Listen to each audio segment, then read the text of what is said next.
Mga kababayan, huwag nyo nang hanapin ang mga pulis sa presinto sapagkat kami ay nasa inyo ng mga telepono.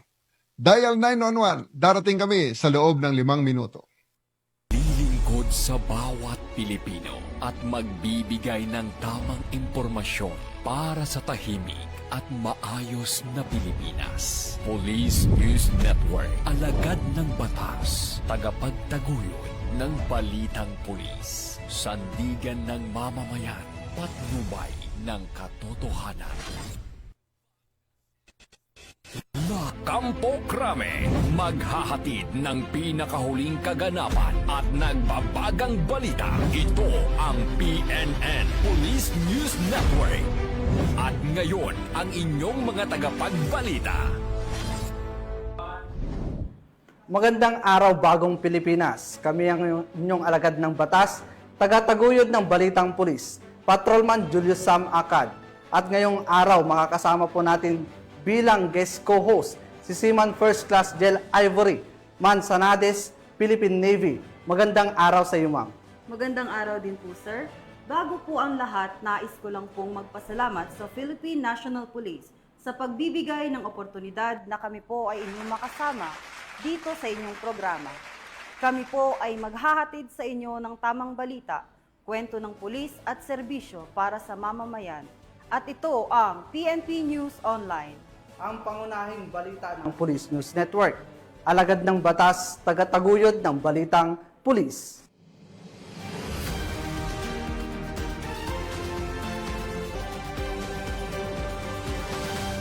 Narito ang mga balitang dapat niyong abangan. 3 suspect arestado sa kasong karnaping, motorsiklo na recover. Lalaking may kasong murder, timbog sa Cebu City. At 2 individual, timbog ng PNP ACG dahil sa pagbubugaw at prostitusyon.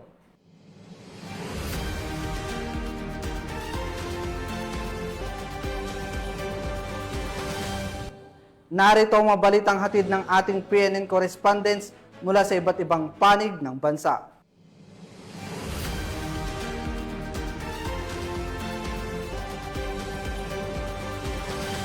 Simulan natin ang balita mula sa bahagi ng Luzon.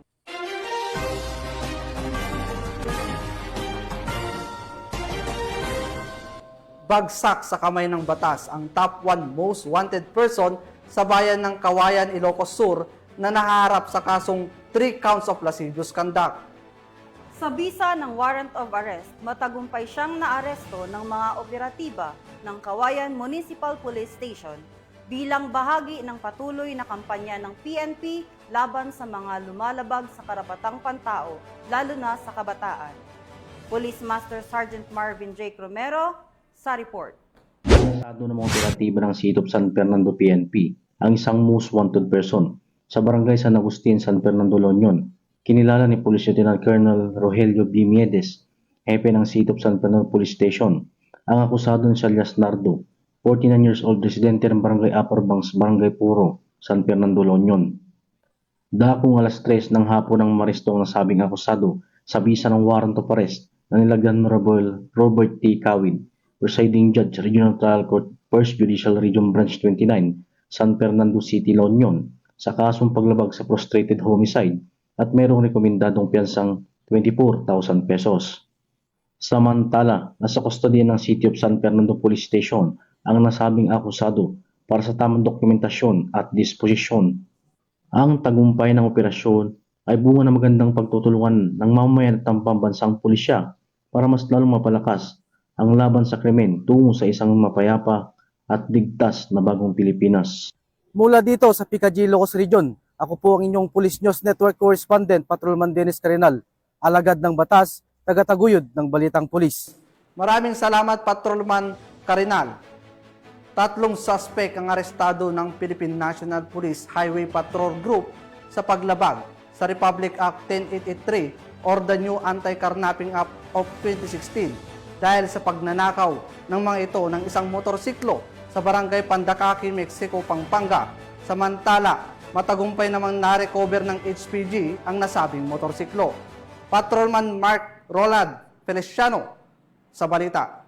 Isang aksyon ng HPG Pampanga kasama ang mga kapulisan ng Hermosa Municipal Police Station ay nahuli ang 3 sospek sa pagnanakaw ng motorsiklo nitong Miyerkules, 9 ng Hulyo ng taong kasalukuyan sa Barangay Pandakaki, Mexico, Pampanga. Kinilala ang mga sospek na si alias Renren, 16 na taong gulang, si Jenjen, 15 taong gulang na parehas na taga Pampanga, at si Hart na 15 taong gulang na taga Tarlac. Ang pagkakaaresto sa mga sospek ay mula sa reklamo ng biktima na ayon dito nakapark lamang ang kanyang motorsiklo sa labas ng kanilang bahay. Agad namang itong inaksyonan at nirespondihan ng HPG. Noong Hulyo 2025, naganap na alas 3:30 ng madaling araw, ay nagkaroon ng follow-up operation sa may National Housing Authority sa Barangay Pandakaki, Mexico, Pampanga, na nagresulta sa pagka-aresto ng 3 tao, 1 babae, 2 lalaki, at ang pag-recover ng isang Suzuki Raider na kulay asul. Ang nasabing operasyon ay bunsod ng isang reported na motor knocking incident sa Barangay Mambog, Hermosa, Bataan noong 9 ng Hulyo taong 2025 sa ganap na alas 11:30 ng gabi.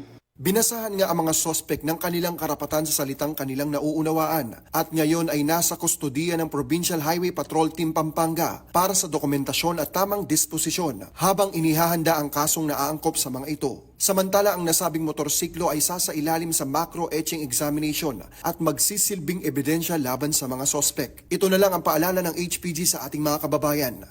Isa naman pong paalala sa ating mga kababayan na sana tayo ay maging maingat sa pagparada ng ating mga sasakyan. Isa rin pong paalala sa ating mga kababayan na kung tayo ay bibili ng mga segundamanong sasakyan, pumunta sa pinakamalapit na himpilan ng Highway Patrol Group upang masiguro natin na ating bibiling segundamanong sasakyan at papel ay nasa maayos na sasakyan. Isang magandang umaga po at God bless us all.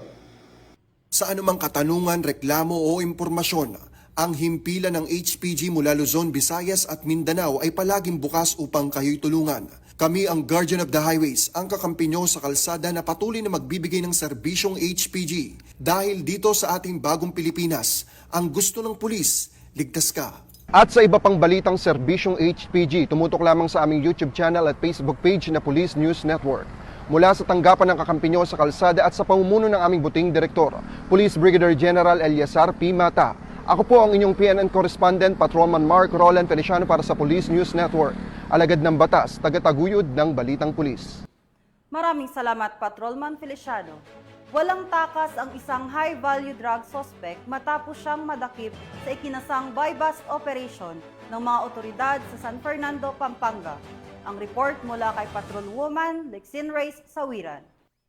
Ang high-value drug suspect sa matagumpay na buy-bust operation ng Special Drug Enforcement Unit ng San Fernando City Police Station sa Barangay Kalulot, City of San Fernando, Pampanga. Ang nasabing operasyon ay pinangunahan ni Police Lieutenant Colonel Aris Gonzales, hepe ng naturang istasyon, sa ilalim ng pamumuno ni Police Colonel Eugene M. Marcelo, Provincial Director ng Pampanga PPO. Kinilala ang suspect na si alias Chov, 23 anyos na lalaki, walang trabaho at residente ng New Barrio Kalulot bilang pangunahing target ng operasyon na isinagawa sa pakikipagtulungan ng Philippine Drug Enforcement Agency ng Regional Office 3. Nasamsam mula sa suspect ang tinatayang 60 gramo ng hinihinalang shabu na may halagang humigit kumulang 408,000 pesos batay sa standard drug price. Kasalukuyang nasa kustodi ng San Fernando City Police Station ang suspect at mga nakumpiskang ebidensya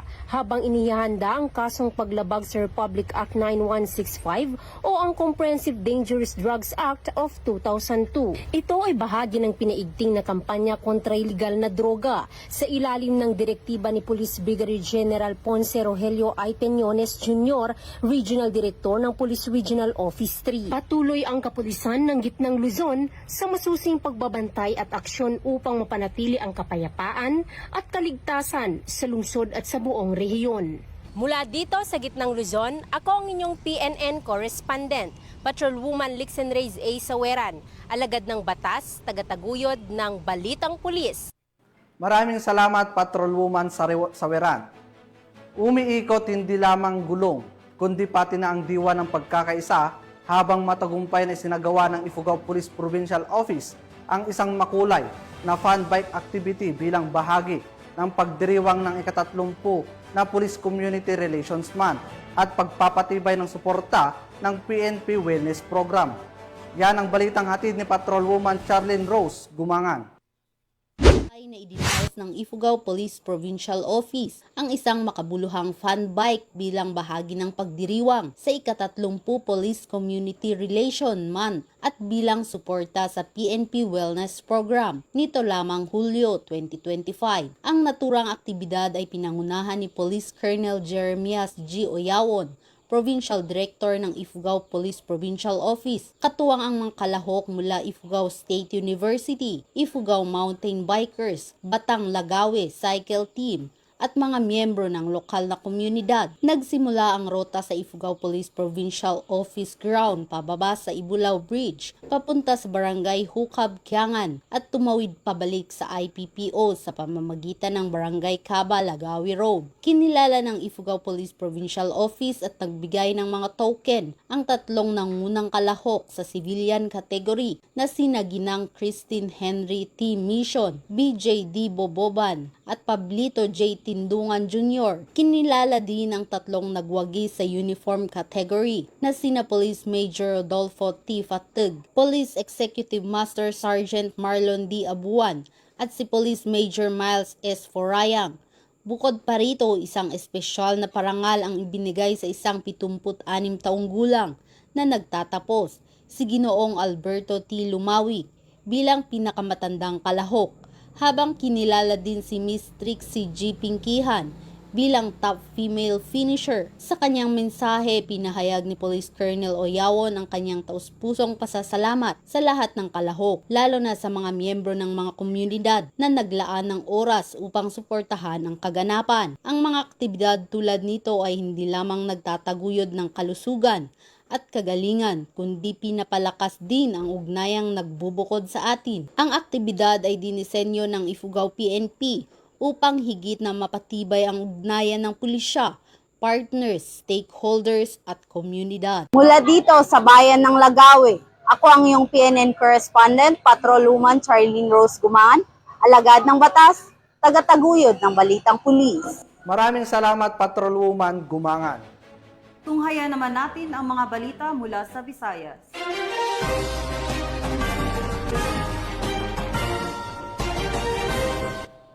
Sa bisa ng warrant of arrest, nasa kote ng Cebu City Police ang isang lalaking naharap sa kasong murder at ngayon ay bumagsak sa rehas ng kulungan. Ang pagkakahuli ng sospek ay bahagi ng pinaigting na kampanya ng PNP laban sa mga taong patuloy na lumalabag sa batas at nagtangkang takasan ang pananagutan. Nakibalita dyan si Patrolwoman Jodette Nicanor. Mas rehas ang lalaking may kasong murder matapos maaresto ng kapulisan ng Cebu City sa Mahayahay 2 Barangay Pasel, Cebu City nito lamang nakaraan. Kinilala ni Police Lieutenant Colonel Gerald Jake Manguera, Chief ng City Intelligence Unit ng Cebu City Police Office, ang suspect na si Rafi, 39 anyos na residente ng nabanggit na lugar. Bandang 1:20 ng hapon ng tuluyang mapa sa kamay ng mga otoridad ang suspect sa bisa ng warrant of arrest para sa kasong murder na inisyo ni Presiding Judge Honorable Hilbert Moises ng Regional Trial Court Branch 18 Cebu City na walang rekomendadong piyansa. Kasalukuyang nasa kustodiya ng CIO-CCPO ang suspect para sa dokumentasyon at tamang disposisyon. Maayong adlaw sa tanan, kapulisan sa City Intelligence Unit, Cebu City Police Office, ipanguluhan sa Muang City Director, Police Colonel Enrico E. Figueroa, malampuson nga na-serve ang warrant sa usa ka suspect sa kasong murder. Ipasaka sa RTC Branch 18, adlaw Disyembre 28, 2018. Sunod sa pag-agak sa Muang City Director, akong gihahag ang ato ang kadakbayan. Akong aduna mo'y warrant or na mo'y kailang naay warrant, mahimo nga mo dangop kamo sa pinakaduol nga police station. Mayong adlaw sa tanan, daghang salamat. Patunay lamang na ang kapulisan ng Cebu City ay patuloy sa pagpapatupad ng kanilang sinumpaang tungkulin kontra kriminalidad upang magkaroon ng maunlad na bansa para sa sambayan ng Pilipino tungo sa isang bagong Pilipinas. Mula dito sa Cebu City Police Office, ako ang inyong Police News Network Correspondent, Patrolwoman Judith Nicanor, alagad ng batas, tagataguyod ng balitang pulis. Maraming salamat, Patrolwoman Nicanor. Sa gitna ng walang patid ng kampanya kontra illegal na droga ng Philippine National Police, isang karpintero sa Molo, Iloilo ang nahulog sa pagtibog ng batas. Matapos masamsam mula sa kanya ang hininalang shabu na nagkakahalaga ng mahigit 400,000 piso. Patrolwoman Charmin Balunsat sa report. Hindi nakalusot ang isang construction worker sa ikinasang bypass operation ng City Drug Enforcement Unit ng Iloilo City Police Office at Iloilo City Police Station 4 sa Barangay Kasing-Kasing, Molo, Iloilo City. Nito lamang ika-10 ng Hulyo taong kasalukuyan. Kinilalang arestado na si alias Ryan, 47 taong gulang, isang construction worker na itala bilang high-value individual at residente ng nasabing lugar. Ayon kay Police Captain Ryan Chris Inot, hepe ng City Drug Enforcement Unit, nabilhan si alias Ryan ng isang sachet ng hinihinalang shabu. Maliban sa buy-bust item, na-recover pa mula sa suspect ang 5 karagdagang plastic sachet ng pinaghihinalaang shabu na may kabuang bigat ng higit kumulang 60 gramo at tinatayang nagkakahalaga ng 408,000 pesos. Kasalukuyang nasa kusdiya na ng pulisya ang suspect at maharap sa kasong paglabag sa RA 9165 o ang Comprehensive Dangerous Drugs Act of 2002. Ang matagumpay na operasyong ito ay isa lamang sa mga tagumpay ng Philippine National Police laban sa mga illegal drug personalities tungo sa mas mapayapang bagong Pilipinas. Mula dito sa Police Regional Office 6, ako ang inyong PNN correspondent, Patrolwoman Charmaine Balunsat, alagad ng batas, tagataguyod ng balitang pulis. Maraming salamat, Patrolwoman Balunsat. Narito naman ang mga balita mula sa bahagi ng Mindanao.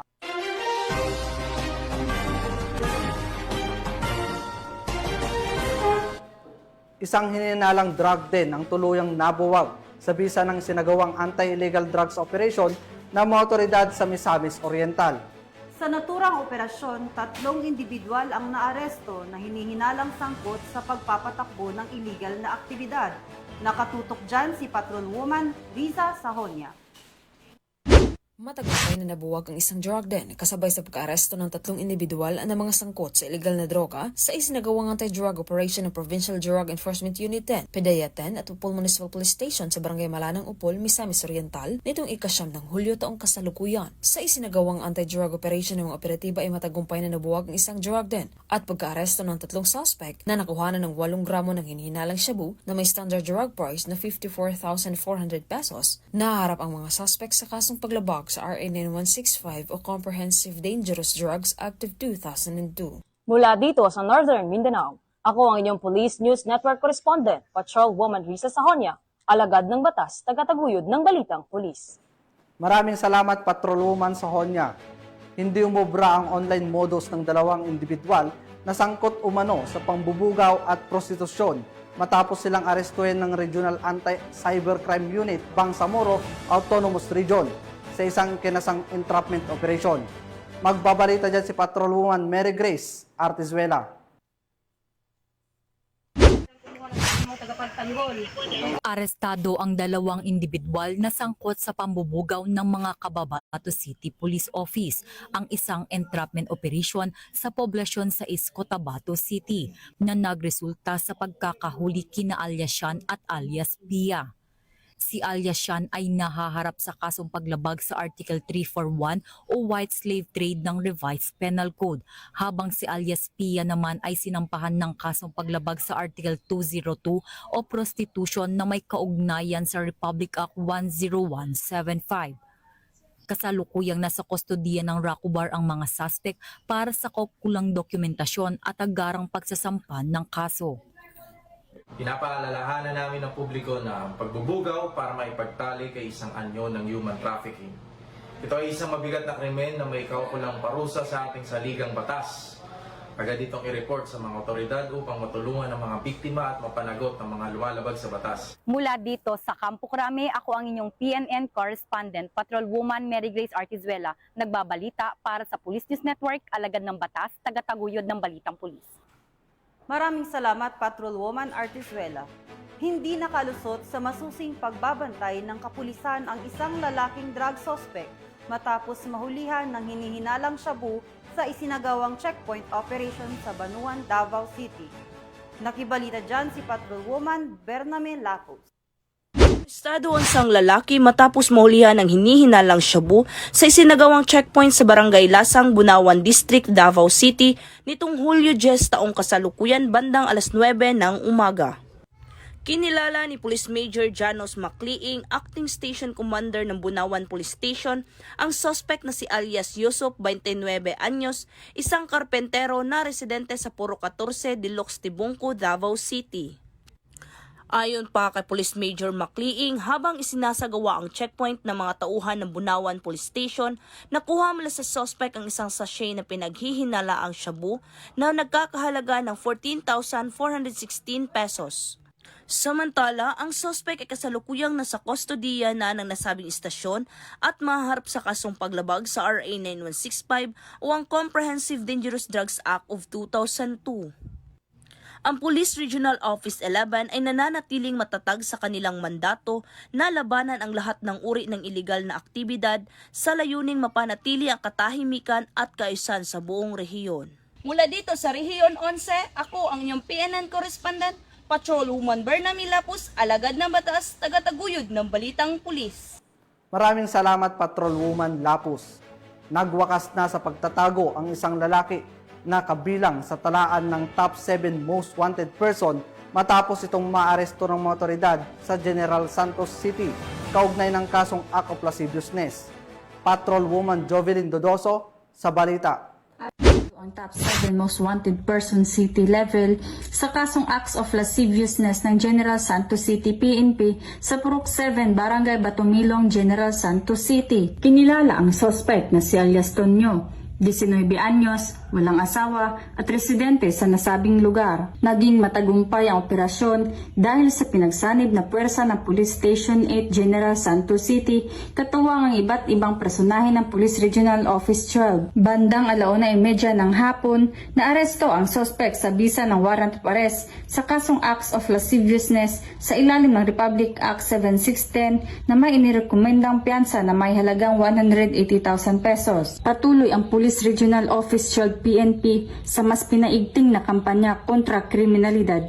Hinihikayat ang publiko na makipagtulungan sa mga otoridad upang masigurong ligtas at maayos ang pamayanan alinsunod sa adhikain ng bagong Pilipinas. Mula dito sa General Santos City, ako ang inyong Police News Network correspondent, Patrolwoman Jovelyn Dodoso, alagad ng batas, tagataguyod ng balitang pulis. Maraming salamat, Patrolwoman Dodoso. At para sa ating huling balita, isang araw ng pananampalataya, serbisyong may malasakit at advokasya para sa kalusugan ang sabay-sabay na isinabuhay sa Zamboanga City sa pamamagitan ng 3 makabuluhang seremonya na pinangunahan ni Police Brigadier General Ruel Rodolfo, Regional Director ng Police Regional Office 9. Tinutukan niya ni Patrolwoman Joanna Marie Soriano. On my cue, at the count of 3, please drop the time capsule. 1, 2, 3. Isinagawa ngayong araw sa Camp Brigadier General Eduardo Batalla, Zamboanga City ang isang makabuluhang programa na kinabibilangan ng groundbreaking ceremony para sa itatayong Imam Office and Wellness Center, ang duwa para sa newly renovated mosque at ang blessing ceremony ng newly renovated multipurpose function hall. Ang selebrasyong ito ay pinangunahan ni Police Brigadier General Ruel Rodolfo, katuwang si Haji Sadiq Sali at ang mga halal na leader ng komunidad.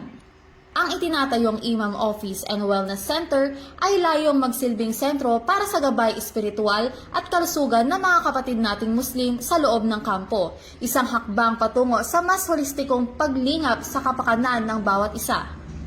Para sa bagong renobang moske, mataimtim na panalangin ang isinagawa upang humingi ng gabay at biyaya para sa mas pinatibay na pananampalataya at pagkakaisa.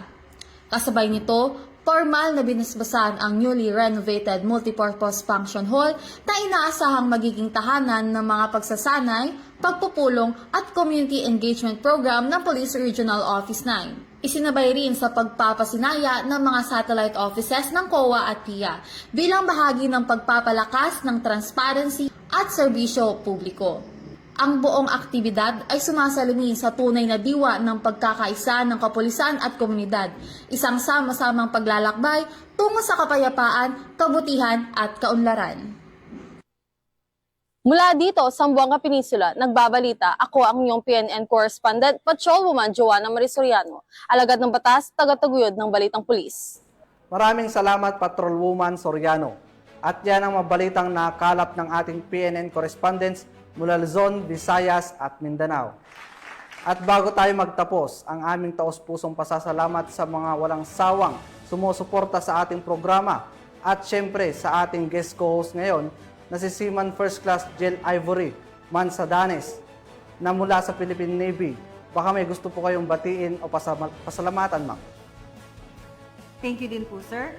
Gusto ko lang pong batiin ang aming Flag Officer in Command, Vice Admiral Jose Ma Ambrosio QS Pilita, Philippine Navy, ang aming Commander, Civil Military Operations Group, Philippine Navy, Captain Gregory Gerald B. Fabic, Philippine Navy General Staff Corps, ang aming Deputy Commander, Simog PN, Colonel Nilo E. Hapson, Philippine Navy Marines General Staff Corps, at ang aming Acting Chief of Staff at Commandant CMO School, Commander Lady Chatterley I. Alvaro Subiling, Philippine Navy, at sa lahat po ng estudyante ng Journalist Advanced Specialization Course, Class 03-25. Ayan, at sa ngalan ng pamunuan ng Philippine National Police, sa pangunguna ni PNP Chief Police General Nicolas Torre III, at sa pamumuno ni President Ferdinand Bongbong Marcos Jr., kami ay maglilingkod sa bawat Pilipino at magbibigay ng tama at balansing balita. Dahil dito, sa bagong Pilipinas, ang gusto ng pulis, ligtas ka. At kami po ay muling nagpapaalala na huwag nyo nang hanapin ang mga pulis sa presinto sapagkat kami ay nasa inyo ng telepono. Dial 911, darating kami sa loob ng 5 minuto. Mula rito sa tanggapan ng tagapag-ugnay ng pambansang pulisya, kami ang inyong alagad ng batas, tagataguyod ng Balitang Pulis, Patrolman Julius Sam Acad. At Seaman First Class Jel Ivory Manzanares, Philippine Navy, maghahatid ng tamang balita, kwento ng pulis at serbisyo para sa mamamayan. At ito ang PNP News Online. Ang pangunahing balita ng Police News Network.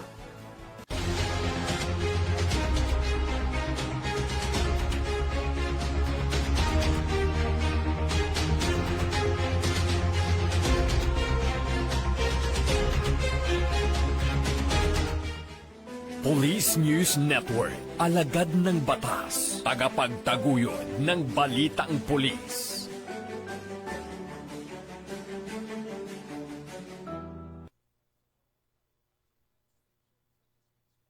Mga kababayan, huwag nyo nang hanapin ang mga pulis sa presinto sapagkat kami ay nasa inyo ng mga telepono. Dial 911, darating kami sa loob ng 5 minuto.